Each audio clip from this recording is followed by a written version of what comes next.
Let's go Lions! There's been some news recently about a trade that could benefit the Lions, or not. Let's talk about it and let me know at the end if it's a good move. But before we dive into today's big news, be sure to hit that like button so you don't miss any of the latest Lions updates. Trust me, with all the trade rumors going around, you're going to want to stay in the loop. Also, leave a comment below and let me know how long you've been with the Lions. Okay, let's talk about a rumor that's been going around lately that caught my attention, and I think it will catch yours as well. There's been talk about the New York Jets potentially being pressured to trade their star pass rusher, Haason Reddick, and the Detroit Lions could be a great landing spot. Now, I know what you're thinking, Reddick just signed that big extension, so why would the Jets consider moving him? Well, here's where things get interesting. Despite Reddick's return to the field after some time away, the Jets' season is off to a rocky start. At 2-5, it's not exactly the record you'd expect from a team with Aaron Rodgers under contract and playoff hopes on the line. According to Mike Jones and Jeff Howe of The Athletic, there's a scenario in which the Jets could consider trading Reddick to recoup some of the investment they made in him. The proposed deal? Reddick to the Lions in exchange for a 4th-round pick in the 2025 NFL Draft. Sounds like a steal, right? But here's the problem. The Jets' front office is in a tough spot. With head coach Robert Saleh already fired, GM Joe Douglas is scrambling to save his job, and owner Woody Johnson seems solely focused on winning now with no thought given to future draft picks. That makes a deal for Reddick seem less likely, even if it makes sense for them in the long run. Let's turn the focus back to the Lions for a moment. As we all know, with Aiden Hutchinson out for the season, there's a huge void on defense, especially when it comes to pass rush pressure. Reddick would be a perfect fit to fill that need. I mean, we're talking about a guy who's made back-to-back Pro Bowls with the Eagles and has averaged 12.6 sacks per season over the last 4 years. His impact off the edge is undeniable, and pairing him with our defensive unit could take us to another level as we push for the playoffs. However, while this move makes all the sense in the world for the Lions, the big question is whether the Jets are ready to play ball. As I mentioned before, with the front office in New York under intense pressure, it's hard to see them parting ways with a talent like Reddick, especially when their own playoff chances are on life support. But stranger things have happened in the NFL, right? So, Lions fans, here's where I turn it over to you.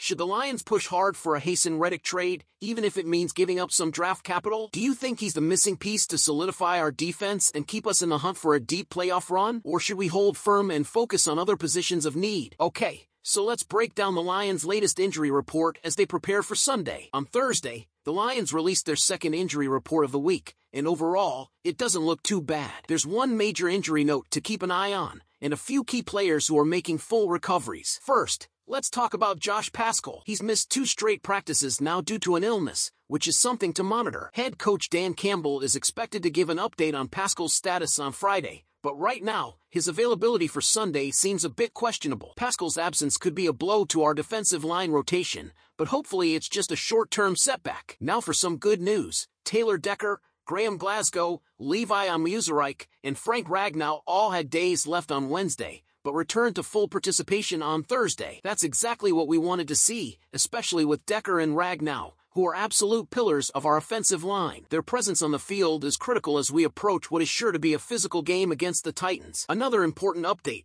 Kevin Zeitler, who missed last week's game with a groin injury, logged back-to-back full practices this week. That's a great sign, and it sounds like Zeitler is ready to return to action. Having Zeitler back should give the offensive line a nice boost in both the running game and pass protection. Christian Mahogany is another player to keep an eye on. He's been a full participant in practice after starting the season on the non-football injury list. The team has until next Tuesday to decide whether to add him to the 53-man roster, and if he continues to progress well, he could be a key depth piece going forward. Now, here's a relief. David Montgomery, who scared us last Sunday with what appeared to be a knee injury, was not listed on Thursday's practice report. This is a clear sign that he's ready to go, and we can all breathe a little easier knowing that one of our top running backs will be back in the mix on Sunday. On a side note, safety Ifeatu Melifonwu was seen working alongside a trainer during Thursday's practice. Melifonwu has yet to play this season after suffering an ankle/Achilles injury in training camp. While he's not back to full participation yet, just seeing him out there is a positive sign. He's eligible to come off injured reserve in Week 9, and while it's still unclear if he'll be ready to go right away, it's good to see him taking steps in the right direction. So, Lions fans, what do you think of this injury report? How do you feel about our chances against the Titans as the team gets healthier? And what do you think about Josh Paschal's illness and how it could impact our defensive front? Sound off in the comments below. Okay, So here's the deal. Jameson Williams, our talented wide receiver, has officially been suspended for the next 2 games. That means he'll miss our matchups against the Tennessee Titans and Green Bay Packers. Now, I know this is a tough pill to swallow for us Lions fans, especially as we head into the season, but let's break down what's going on. According to a report from Jordan Schultz, Williams will not appeal the suspension, which stems from a violation of the NFL's Performance-Enhancing Substances (PES) policy.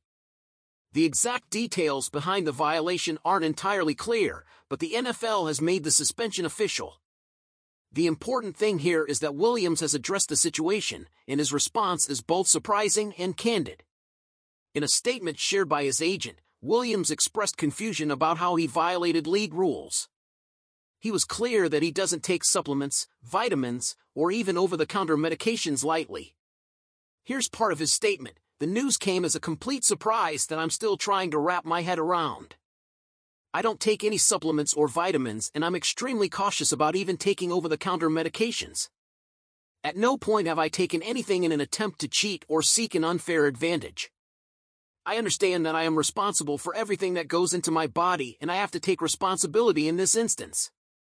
Williams added that while it's disappointing, he's accepting the suspension and doesn't plan to address it further out of respect for his teammates. That seems like a mature response from a young player still navigating the challenges of the NFL. Now, let's talk about how this affects the Lions. It's going to be tough to lose Williams for the next 2 games, especially with the momentum we're building. But the team seems to be behind him. Head coach Dan Campbell has shown his faith in Williams, and he didn't hold back when speaking about the situation earlier this week. Campbell said, "I trust this kid. I trust him. He may have lost his edge, but he'll get back up. That rope is still there. It's tied to us, and he'll be fine. He's a part of this team, and I trust him." That kind of support from the coach is huge, and it shows the belief the organization has in Williams despite this setback. Campbell knows mistakes happen, and it seems like the Lions are ready to help Williams bounce back stronger than ever. So what does this mean for the team on the field? Well, losing a player like Williams is never ideal, but the Lions have depth at wide receiver. Guys like Amon-Ra St. Brown and Khalif Raymond will have to step up even more, and we know Jared Goff will continue to lead the offense with poise. The key over the next 2 weeks will be how well the team adjusts and keeps up the pace without Williams. Now, here's what I want to hear from you, Lions fans. Do you think Williams' absence will significantly hurt the team in the next 2 games? And how do you feel about his statement? Do you think this was just an unfortunate mistake, or do you think there's more to the story? Let's start a conversation in the comments.